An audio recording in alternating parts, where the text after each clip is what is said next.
Used to be associated with industrialization. That's not it. That's an indirect way of getting at it and doesn't always work. There are 4 factors, all of which have to be present, that lead automatically and inexorably to that shift to low birth rates. The death rates come down first, then the birth rates a half a generation or so later, and smaller families. Here are the 4 factors. The education of girls.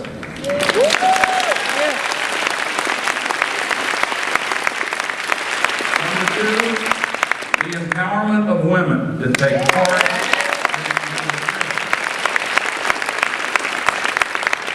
Number 3, the ubiquitous or nearly ubiquitous availability of culturally appropriate means for fertility management to give women and families the ability to choose how many children and the spacing of their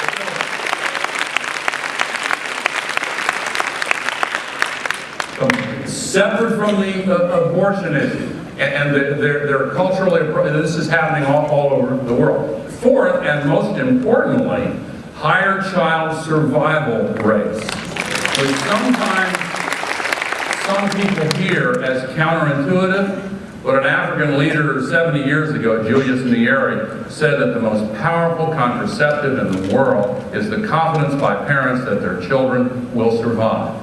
Wherever those 4 factors are present: education of girls, empowerment of women, availability of fertility management, and higher child survival rates, the natural preference for smaller families overwhelms all of the other cultural, tribal, whatever other pressures for larger families exist, and you get smaller families. It's happening all over the world. So we need to continue to focus on those 4 factors, but we need to recognize that there is a success story. Now, the way we use energy, just briefly, the largest source of carbon-free energy by far is efficiency.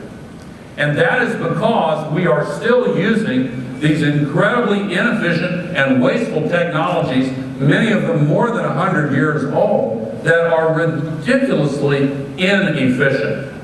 Take the internal combustion engine, for example. How much of the energy in the gasoline that you put in the gas tank of the car is used to move the vehicle from point A to point B? Answer, 10%. 90% is completely wasted. How much of that energy in the gasoline is used to move the person inside the car from point A to point B? Less than 1%. We take it for granted that we all take several thousand pounds of metal with us wherever we go, but it doesn't necessarily have to be that way. And if we do, because it is convenient to have a car, we have better alternatives. Electric motors are far more efficient. So we are now seeing the emergence of a 3-part strategy to shift away from the internal combustion engine toward electric vehicles, which also requires a supergrid or a smart grid, which has very low losses of electricity in transmission and distribution, smart storage, and that supergrid also gives us the ability to transmit the electricity from that square I described in the southwestern desert to the cities where the electricity is used, from the best wind locations in the mountain corridor to the cities where it's used. And this supergrid has bipartisan support.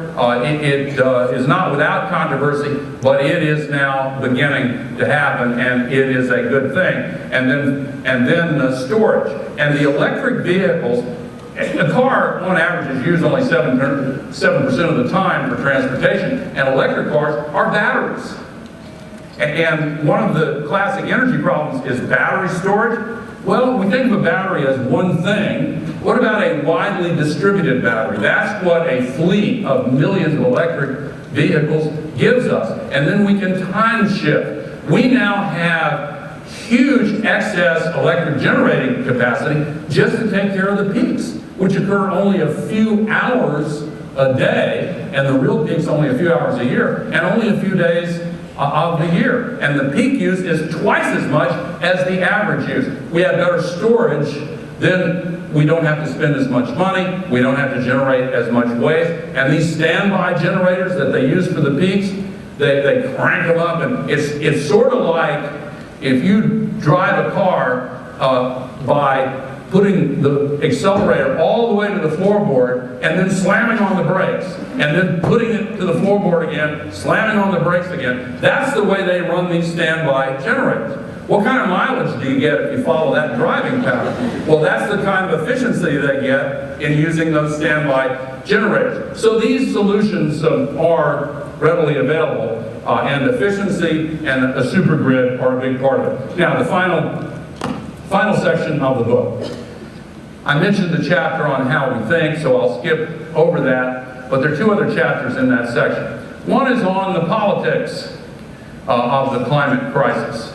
And I made brief mention of this in my introductory comments, so I won't dwell on it. But we face a serious challenge to the health and functioning of our democracy. And there are many reasons for it. Chief among them is the fact that money plays way too big a role in our political system today.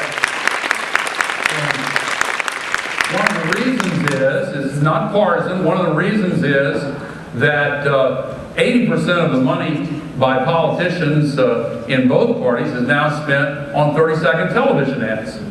And as you may have noticed, they're not the Federalist Papers, these 30-second ads. You know, they push these emotional hot buttons, but they cost enormous amounts of money, and the overall cost has risen so greatly. Where do they get all that money? Well, there's only one reliable source for most of it year in and year out, and that's the special interest lobbies.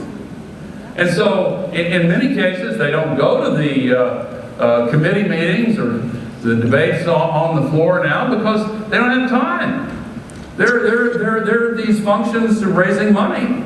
So much of it, unfortunately, from these special interests, and it is really a serious threat to the integrity of our democracy. And with great specificity, you'll find how that and other political factors play out in the climate debate. And the economic system, I'll just say briefly, that by failing to put a price on carbon, we allow it to be ignored. And the whole goal of the Copenhagen Conference was to find a way to put a price on carbon so we can use capitalism and the market system as the most powerful tool that it is in order to solve this crisis. And it's always been ironic to me that those who are most fervent in their allegiance to the market system, and I believe I'm second to none in that, but many of those who are most fervent in their allegiance to it are aghast at the idea that we would actually put a price tag on something that's integral to the functioning of the economy, to our national security, and to the survivability of our civilization.